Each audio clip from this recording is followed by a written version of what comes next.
நண்பர்களே, இப்போ Coimbatore to Trichy bypass ரோட்டில் இருக்க நண்பர்களே. இந்த பக்கம் சிஎன்ஜி கேஸ் அடிக்கலான்னு வந்தோம். லோடும் இல்லை, ப்ரெஷரும் இல்லை அப்படின்னு சொல்லிட்டாங்க நண்பர்களே.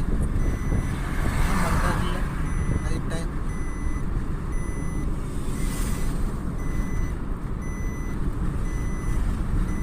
நண்பர்களே வாங்க நண்பர்களே, அப்படியே நம்ம திருப்பூர் பக்கமாக போகலாம். இன்னும் 5 கிலோமீட்டர் பல்லடம் பஸ் ஸ்டாண்டு வரப்போகுது நண்பர்களே.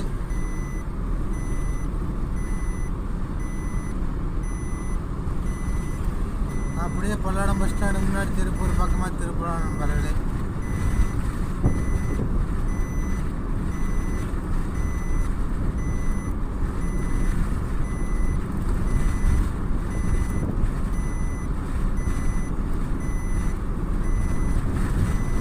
நண்பர்களே, 10 வருஷத்துக்கு முன்னாடி இந்த ரோட்டில் வந்ததுக்கு இப்போ வந்ததுக்கு நல்லா வித்தியாசம் இருக்கு நண்பர்களே. 10 வருஷத்துக்கு முன்னாடி சிங்கிள் ரோடாக தான் இருந்தது நண்பர்களே. இப்போ டபுள் ரோடாக பண்ணிட்டாங்க நண்பர்களே.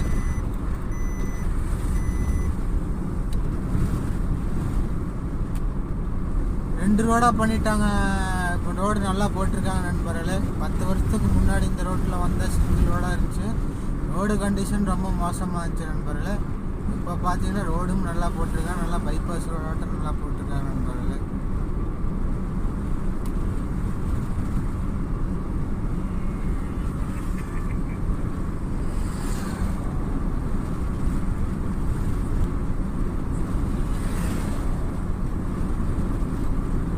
இன்னும் 4 கிலோமீட்டர் பல்லடம் நண்பர்களே.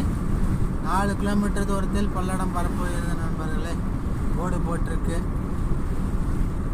ஸோ நம்ம பல்லடம் பஸ் ஸ்டாண்டு போக போகிறது இல்லை. நேராக அதுக்கு முன்னாடி பார்த்தீங்கன்னா லெஃப்ட் சைடில் பெட்ரோல் பங்க் இருக்கும்.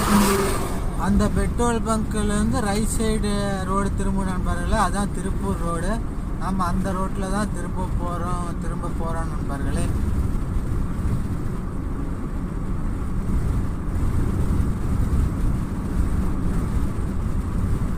இந்த பக்கம் பார்த்தீங்கன்னா காற்று ரொம்ப பலமாக அடிக்குது நண்பர்களே. இந்த பல்லட சைடு, உடுமலைப்பேட்டை சைடு. ஏன்னா ஒரு பெரிய அடைமழை வர்றதுக்கு முன்னாடி எப்படி காற்று பலமாக அடிக்கும், அந்த மாதிரி இந்த பக்கம் காற்று ரொம்ப பலமாக அடிக்குது நண்பர்களே.